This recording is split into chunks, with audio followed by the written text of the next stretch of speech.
Constitution is a binding norm. Today we are told, let's treat the Constitution as mere guidelines. The truth is, you can never have a Hindu Rashtra under a secular constitution.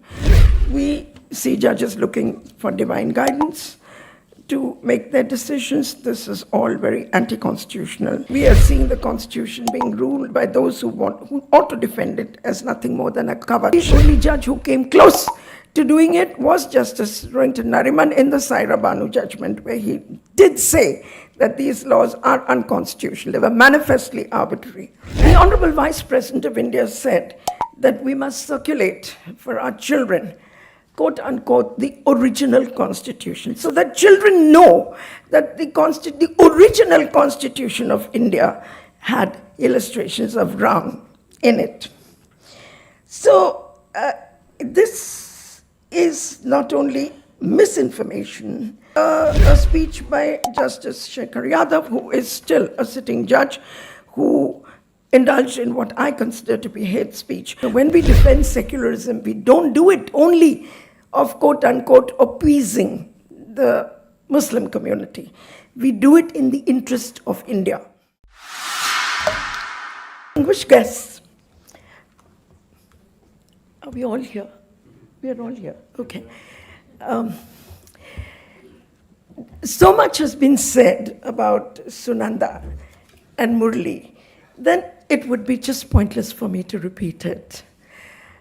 It is true that I was one of Murli Bhandari's students at the Government Law School, Bombay, as we knew it. But the truth of the matter is that I hardly ever attended his classes.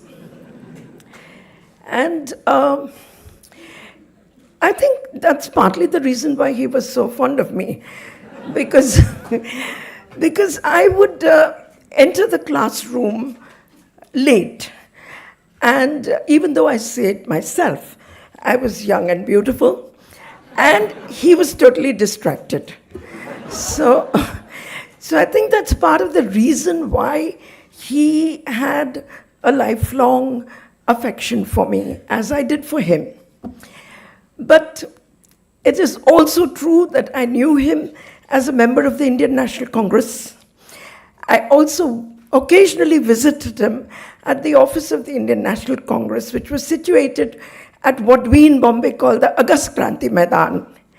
And it is also true that I was aware of the legacy which he carried with him as a lawyer, as an activist, and as somebody who was working for the trade union movement as well, as was his father-in-law, Mr. Gokhale, the late Mr. Gokhale. And since I was also working in the labor courts, arguing cases on behalf of the working class, obviously we had a bond which went beyond the classroom, government law classroom. But let me come back to the classroom. And I was thrown out of Government Law College for want of attendance. And it was Murli Bhandari who took a fight with the principal of the college and said, don't throw this girl out. But the principal insisted. He said, no, rules are rules, and we can't have her in this college. So obviously, I promptly went and joined Siddharth Law College, which was founded by Dr. Ambedkar. And lo and behold, when the results of the exams were declared, I got a first class.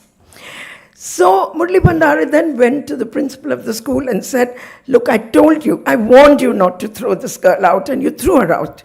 And what have you done? You've lost a first class for your college, because that year, nobody in Government Law College got a first class.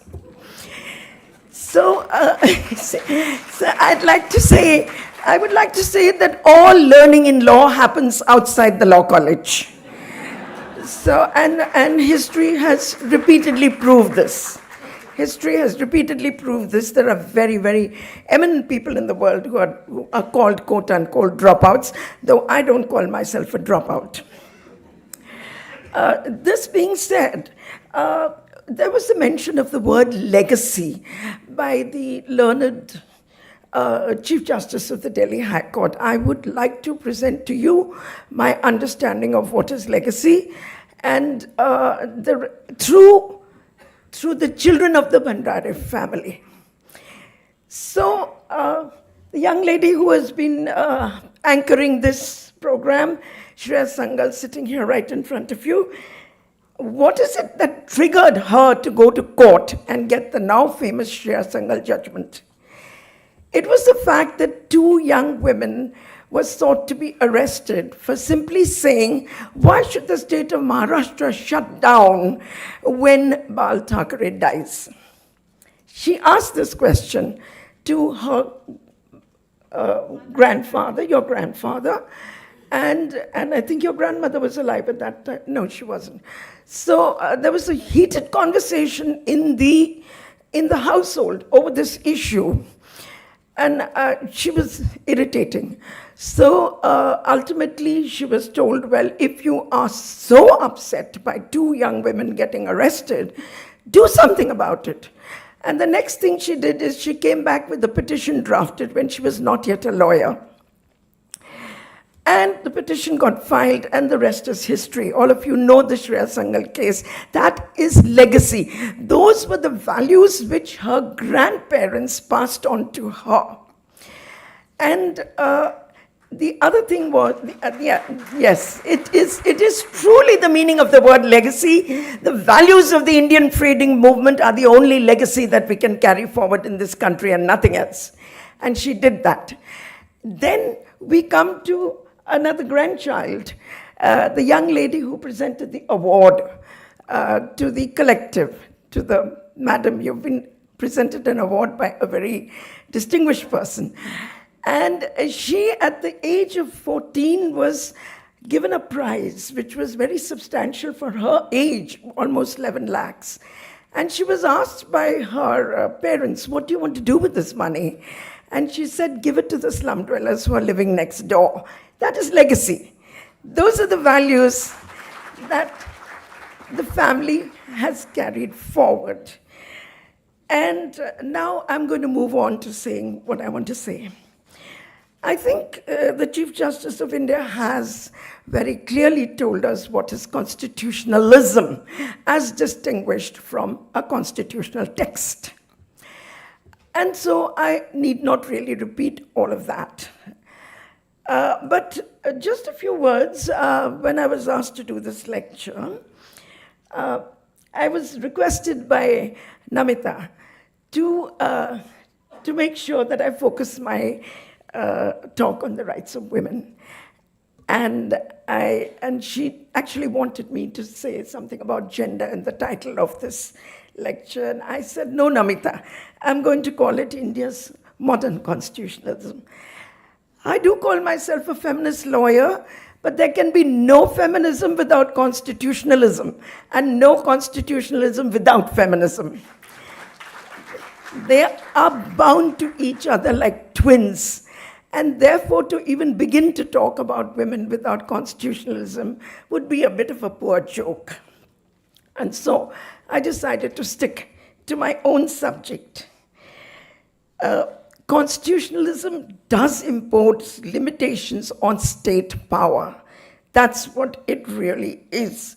In its dealing with its citizens, endow them with fundamental rights, which the state cannot violate. Today, we notice that there is a demand to put an end to constitutionalism. And the demand, in no uncertain terms, is, why do we need codification? Somehow the debate is revolving around the issue of codification. And the demand is, why have a code? Custom, practice, usage is enough.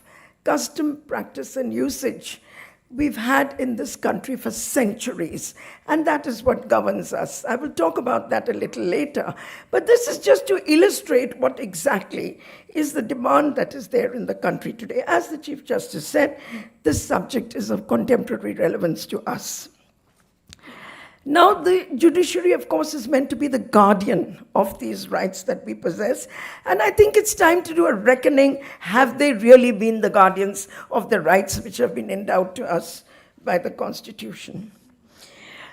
The other implication of constitutionalism is that the Constitution is a binding norm. Today we are told, let's treat the Constitution as mere guidelines. We don't need to treat it as a binding norm.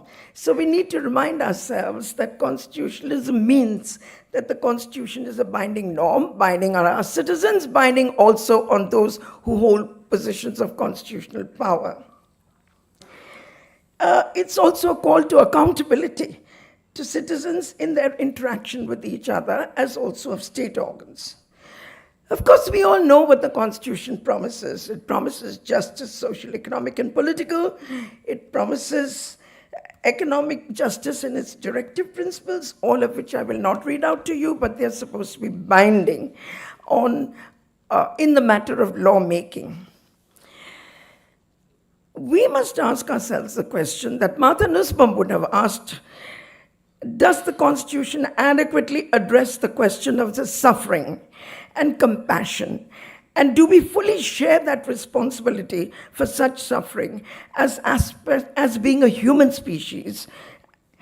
Among all sentient beings, we humans alone have free will and the capability of making change, the change that we wish to see. And therefore, we must take complete responsibility for building the nation we wish to see. The Constitution addresses itself to future generations, to the young global citizens of our times, and not to those who wish to return to power structures of centuries gone by. It is a break from the past. I believe in the clean slate theory. I believe that Indian society was governed by rigid hierarchies of caste, on the top of which were the Brahmins, who had the God-given right to ordain kings. However, as a powerful counterculture to Brahmanism, we also had atheistic traditions, such as Buddhism, which emerged advocating equality and rejecting the rigid caste hierarchies. It emphasized the universality of suffering and promoted the idea that all individuals, regardless of caste, had the potential to attain enlightenment. Buddhism challenged the foundational principles of caste-based citizenship, discrimination. When you come to colonial rule, it reinforced exclusions in relation to caste, gender, and religion. On these lines, the Constitution not only reflects this sharp break from centuries of oppression and also from colonial rule, it is normative in its content, and it entrenches a vision of a modern society, the society that the Chief Justice spoke about, based on an egalitarian political and social order. It promotes scientific and rational thought. In all walks of life, faith and belief are not the basis of lawmaking, but at the same time, the right to freedom of conscience and religion is protected for all persons under the Constitution of India. This shared vision, which emerged from the freedom movement, is what our Constitution is based on. The movements against British rule, of course, were led, as we all know, by Gandhi and Nehru, which demanded equality and self-determination for Indians and ultimately secured independence. India chose self-determination by declaring itself a republic, shaping the national identity and committing to a mission beyond independence. The fructification of this movement is what we see in the Constitution of India, the supreme lex. All of you know the Objectives Revolution, which was introduced in the Constituent Assembly, so I won't bother you by reading it, except to once again point out, as did the Chief Justice, that we drew from the legacy of revolutions which went before our own, the French Revolution, the American Revolution, and that is why I chose to title this speech as India's modern constitutionalism.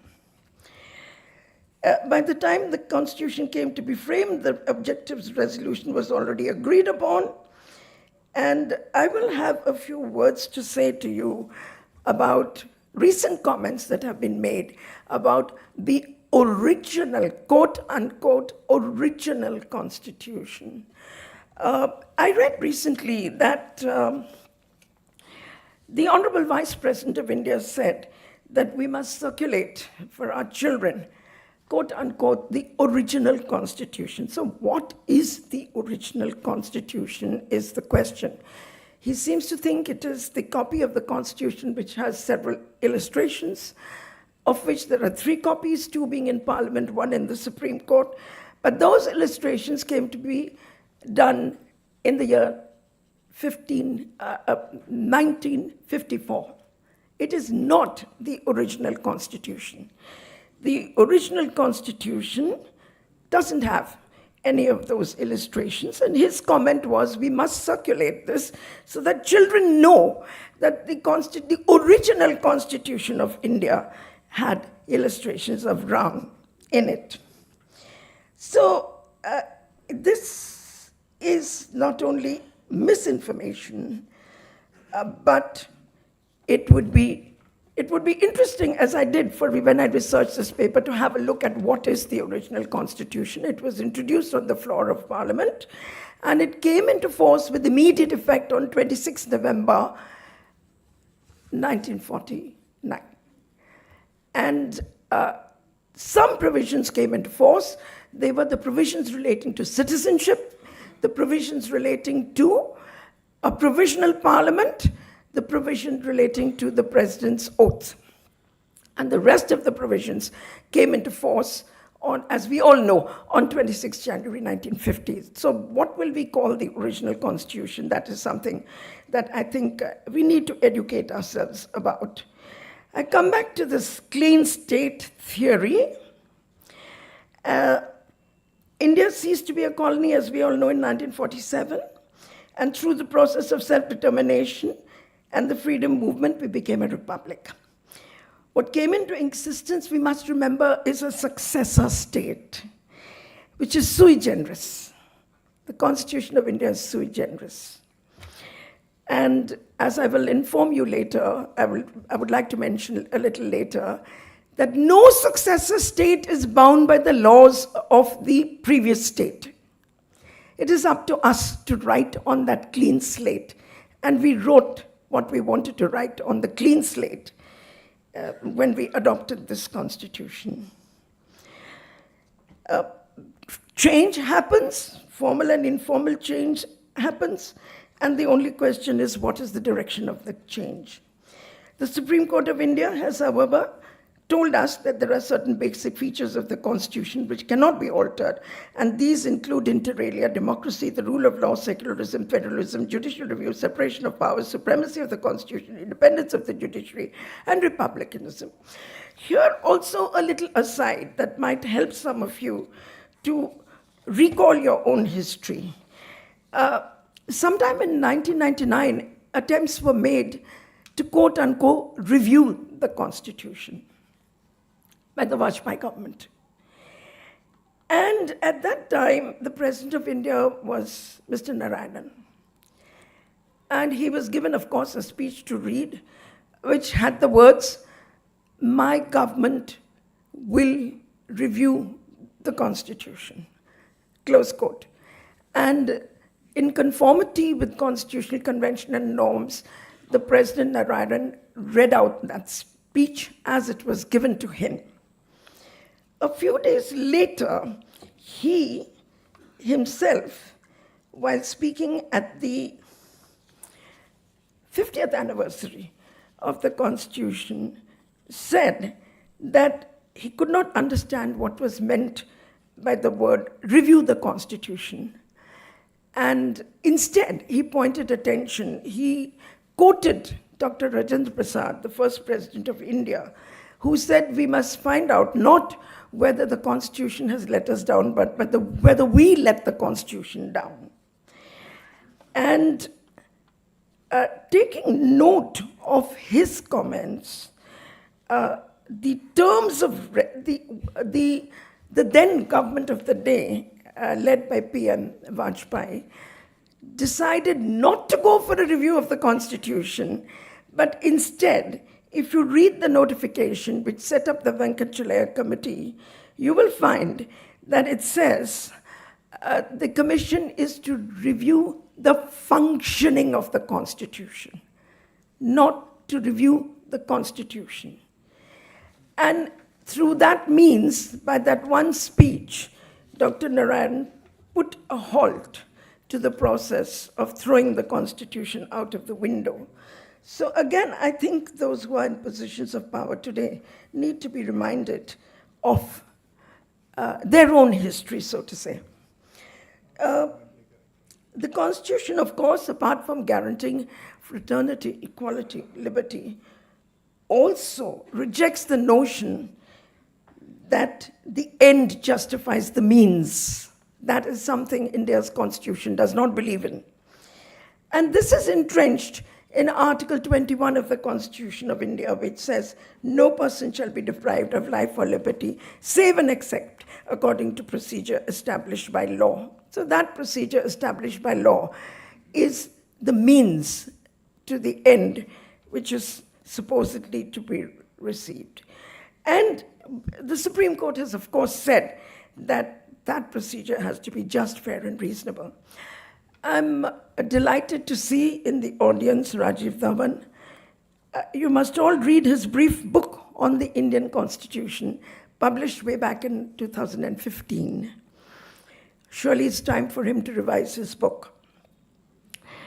But what is important about that is not the title of the book. We can all give our books the title, The Constitution of India.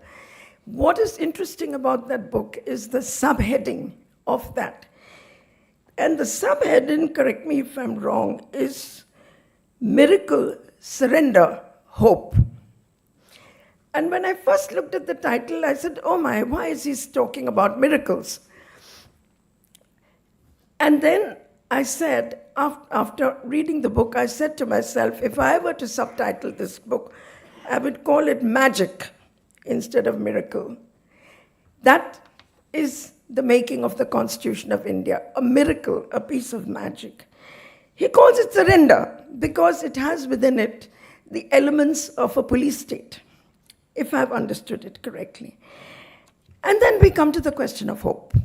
Hope, I think, he finds residing in civil society, and so do I. So I can only appeal to him to, 10 years on, whether he would still call the Indian Constitution Miracle, Surrender, Hope, or might want to change the subtitle to something else. So, coming back to the Constitution, we, of course, gave up the chains of servitude. It was a means of individual liberation as also collective liberation. And we cannot forget that the Constitution called upon us to take our place, rightful place, amidst the nations of the world.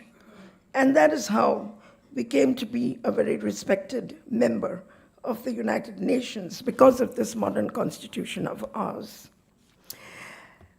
So just to recapitulate so that we don't miss out on the teleological mission of the Constitution of India, I'd like to quote from a judgment of the Supreme Court in the Sabarimala case.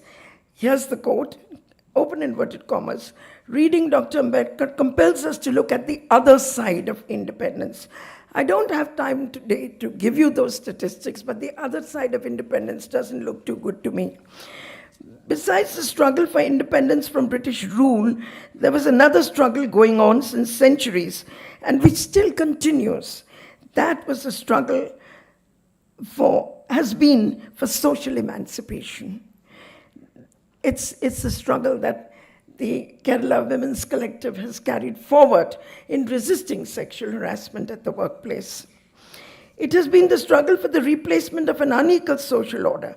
It has been a fight for undoing historical injustices and for righting fundamental wrongs with fundamental rights. The Constitution of India is the end product of both these struggles. It is the foundational document, which is the text and spirit, aims at a social transformation, namely the creation and preservation of an equal social order. The Constitution represents the aspirations of those who were denied the basic ingredients of a dignified existence. These words are written in the year 2022, if I'm not mistaken, and they ring true today. So the journey for social reform, and by the way, these words were written in a petition which called for an end to a practice which denied women of menstruating age between 10 and 50 from entering a temple. And it is in that context that these words were written. The journey for social, you'll find a lot of the judgments of the Supreme Court that we now call transformative have come in relation to women and transgender and abandoning binary sexuality. These are the driving forces of the new Constitution of India. Women are the driving force of the new Constitution of India. The theory for social reform, of course, we all know that this journey began very long back, and the Supreme Court has, of course, helped us on this journey for women of all communities. Mary Roy got her right to inheritance, equal inheritance, through a judgment of the Supreme Court of India in her fight against her brother, where she challenged a law which said only 5,000 rupees will be given to the daughter and the rest of the estate will go to the son. She won her case in the Supreme Court of India. Incidentally, Mrs. Bhagwati is here. Justice Bhagwati was one of the authors of that judgment. Yeah. There's another story about him, which I'll tell you later. If I start telling you stories now, I'll never finish this. So then, of course, you had the Saira Banu case, where the constitutionality of triple talaq was challenged and upheld. And it was Justice Rohington Nariman who, in my opinion, the only one of the 5 judges who made a breakthrough in that case by challenging head-on personal laws, which very few judges have had the courage to do. Yeah.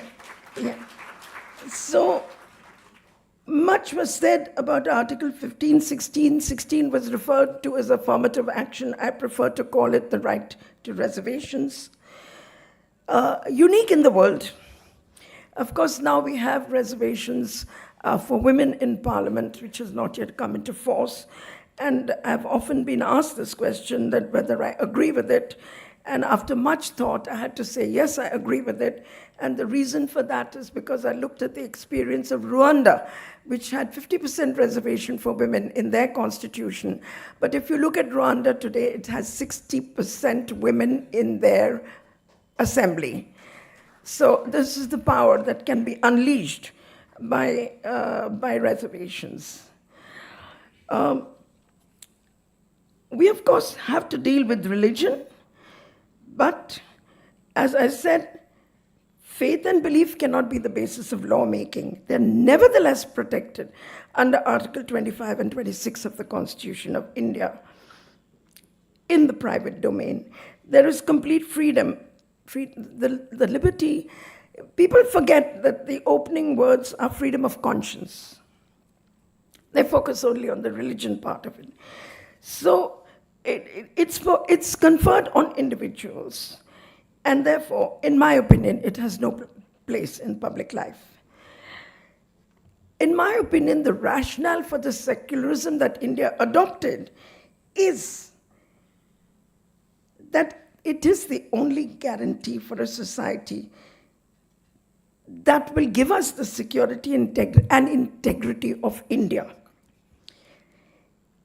Without that, we are in danger of seeing civil wars of hatred from within the country and creating the perfect context for an external attack. So when we defend secularism, we don't do it only of quote-unquote appeasing the Muslim community. We do it in the interest of India. We are not a theocratic state. Yes, we do it because by protecting secularism, protect the integrity and security of India. We are, of course, not a theocratic state. And concomitantly, we do not have any offense known as blasphemy in this country. There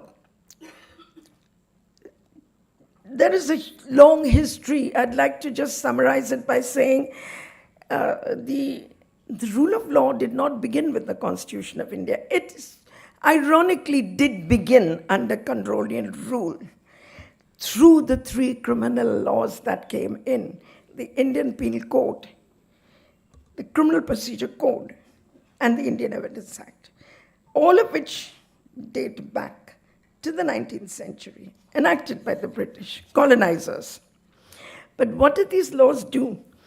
They gave us equality in the matter of criminal law.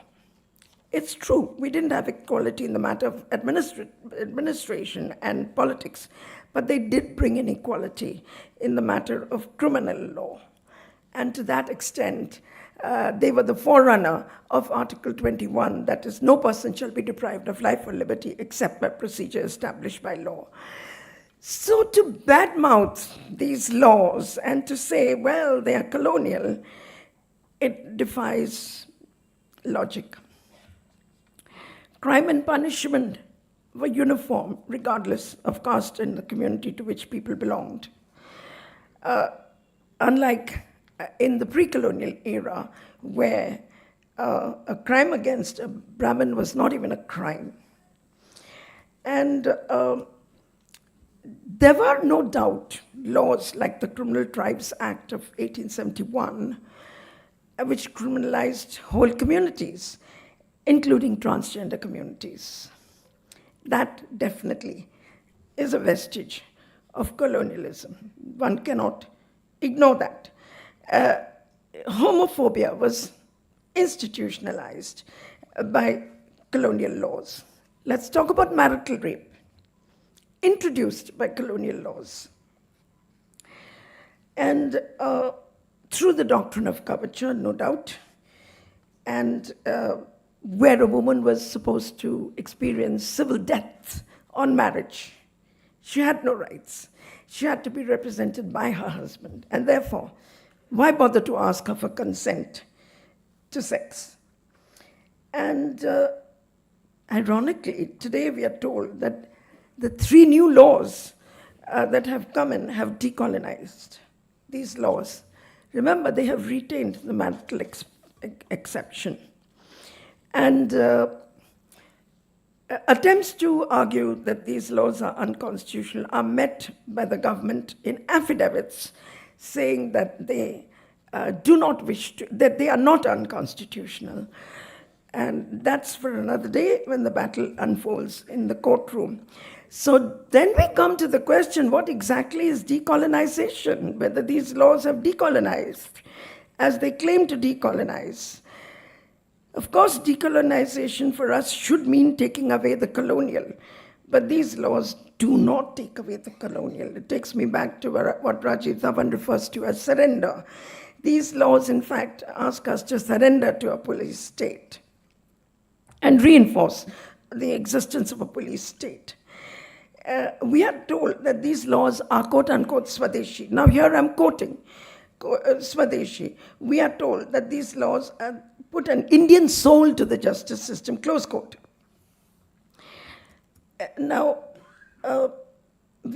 somewhere they've also said that these, yes, while referring to sedition, we are told that these laws do not criminalize Deshadrohi, but they criminalize, and there's a word for it, but I'll come to that in a minute, but they do not criminalize Rajdrohi, they criminalize Deshadrohi. So Deshadrohi, of course, I don't see the difference between the two. I think they need a linguist to train them in language. They need to get out of these linguistic gymnastics. As far as the Indian citizen is concerned, they can find themselves behind bars for having committed offenses under the new avatar of Section 124A. And although the same offenses do exist under the Unlawful Activities Prevention Act. So one wonders how judges will navigate this landmine of having two offenses, one under the UAPA and one under the new criminal law, which replaces the IPC, that is 152, endangering sovereignty, unity, and integrity of India. So much for language. So obviously, in my opinion, decolonization does not mean change of language. It means something much, much deeper. When you come to how these laws are applied, they're also very differentially applied to marginalized communities as compared to the holders of power. I read somewhere that the new Delhi government also has at least 5 of their ministers who have a criminal record. So, and they talk about us having criminal records. So you can see there the impunity against prosecution that is available to power holders. And I'm just wondering, after listening to the Chief Justice of India, whether constitutionalism survives in India. Of course, we have the Supreme Court also, who has referred in the Satyendra Kumar judgment as stating that India's investigating agencies have a colonial mindset. Those are the exact words in the judgment. And in the same judgment, the government was requested to pass a new law relating to bail. The answer to which came back to court was saying, no, there's no need for bail. We have the new criminal laws. So this is the trajectory of lawmaking in modern times. And we need to ask ourselves the question whether this is decolonization as is being offered to us. On the question of marital rape, Manali, just remind me of the time. Yeah. On the question of marital rape, it is my view that marriage is a partnership of equals. And, what surprises me is that those who say that the Indian constitution is colonial are also the people approaching a court of law saying marital rape should not be decriminalized. The same set of people, the same ideology. They're also the people who say that India's constitution is colonial. So this confluence of interests between men, and mind you, they're all men, the people who are arguing that marital rape should not be decriminalized. And they're also the men who are saying the constitution is colonial. And they're also saying that there should be no same-sex marriage.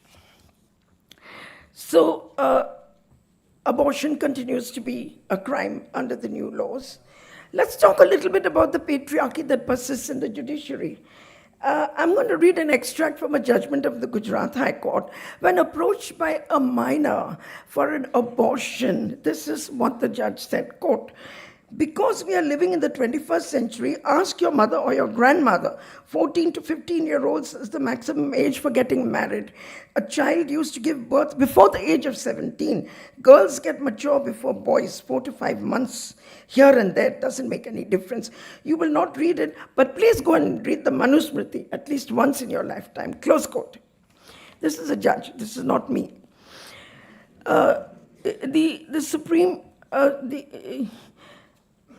I need to remind the audience that Dr. Ambedkar rejected the Manusmriti on the 25th of December 1927. The day when he burned the Manusmriti is also known as Stri Mukti Divas. It is celebrated all over India as Stri Mukti Divas. Of course, they've forgotten to reintroduce non-consensual sex between men, and I read somewhere a statement that we will bring it in one of these days. All this is the colonial mindset, and they owe us an explanation what they mean when they say that they are decolonizing. There are even more gross. I would say that constitutional values are under siege in the country today. The modern constitution is under siege. What I'm witnessing is something that I would call a kind of repudiation of the Constitution of India itself by those responsible for upholding it. This is done in many ways, formal and informal. The formal way to do is, we all know, is the amendment to the Citizenship Act, which allows fast-track citizenship for certain religious communities, not for others, anti-conversion laws, which go by the name of love jihad. in the justification for which is love jihad. These are the formal laws that have been introduced all over the country. And while all this is happening, let's look a little bit at the status of Muslims in the country. A recent report by Christopher Jaffelot informs us that the status of Muslims in the northern part of India has dramatically declined in terms of education, fallen from 14% to 12% over the last 10 years. Employment opportunities have shrunk. Housing is not available. In the south, in Kerala and Tamil Nadu, there are better social indicators for the status of Muslims in the country. The Templeton Global report makes the point that secularizing countries where human rights are respected are able to survive as democracies rather than others where secularism is not protected. Massive inequality is seen in India. We know that the number of billionaires has increased. I will not burden this lecture with figures, but anybody who cares to read the statistics. Okay, by the way, there's been no census of India. I think the regular census which is done, we still don't see it on the table, so it's very difficult to even think of what is scientifically true and what is not scientifically true. A friend of mine recently told me that scientists in India are now being ridiculed because although they're the best in the world, they're saying, well, but we are told that you had a device on the moon in the Vedic age, so what are you? Are you scientists or are you something else? So finally, I would like to say that what we are witnessing is an effort to place a norm above the grun norm. And this norm is justified in the name of decolonization, and it goes by the name of cultural nationalism. Nobody, of course, bothers to tell us what culture really is, or which is this culture that is sought to be reclaimed. And it's a bit tragic that we've had, former Chief Justices of India who have said that the Dhwaja is the symbol of justice. Is it the symbol of justice? For me, the symbol of justice was always the Constitution of India. I have never entered a courtroom without taking a copy of the Constitution with me in my hand, ever. It has been my sword and my shield, the only tool that I have had with me on this journey of over 50 years. So the reinterpretation of laws to align with majoritarian ideologies threatens secularism in a multi-religious country, and hence the unity and the integrity of India is also threatened. Of its people, and the unity and integrity of the state itself is threatened. This is evident in recent instances where secularism and democracy have been undermined through legislative and judicial practices. Some of the judicial practices I have mentioned, but one of the most recent ones, of course, is a speech by Justice Shekhar Yadav, who is still a sitting judge, who indulged in what I consider to be hate speech within the premises of one of India's hallowed and biggest high courts. Independence of the judiciary appears to be threatened when recommendations made by the collegium are not respected. And Parliament, this is the undermining of institutions. Parliament is also undermined when criminal laws are passed as money bills to avoid the Rajya Sabha. In the executive, we find people saying that Ram is my idea of India. I beg to disagree. Ram is not my idea of India. The Constitution is my idea of India. We are told, of course, that the Constitution ignores the civilizational values of the past. This, of course, raises the question, what is the past? As I said, we worked on a clean slate. And we entrench the values that we entrench. The discourse advocated for a return to a supposed civilization apart from being unsupported by any scholarly work, defining the past is also unsupported by legal theory.